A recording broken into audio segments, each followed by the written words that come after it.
എന്നെ മനസ്സിലാക്കാനില്ല. ഞാൻ കമ്പിളികണ്ഠം അമ്പിളി.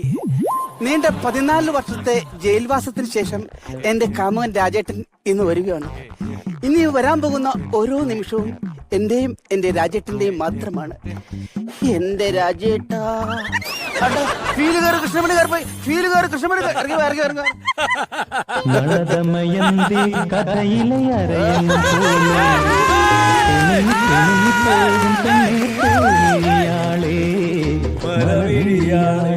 രാജേട്ടാ, നിന്നെ പെണ്ണ് കാണാൻ ആള് വന്നായിരുന്നോടി? വന്നായിരുന്നു. നിന്റെ വീട്ടുകാര് അവരുടെ വീട്ടിലോട്ട് പോയായിരുന്നോ? പോയി. തുടക്കത്തിൽ തന്നെ പോകുന്നോ? പോയതല്ല, പോയിന്ന് പറഞ്ഞപ്പോ ഒരു വെള്ളി വീണതാ. നീ അവന് ചായ എടുത്ത് കൊടുത്തായിരുന്നോ? കൊടുത്തായിരുന്നു. തിരിച്ച് അവൻ ചായ തന്നപ്പോ നിന്റെ കയ്യിൽ ഒരസിയായിരുന്നോ? ഒരസി. എങ്ങനെ? ഒരസി. അവൻ ഒരു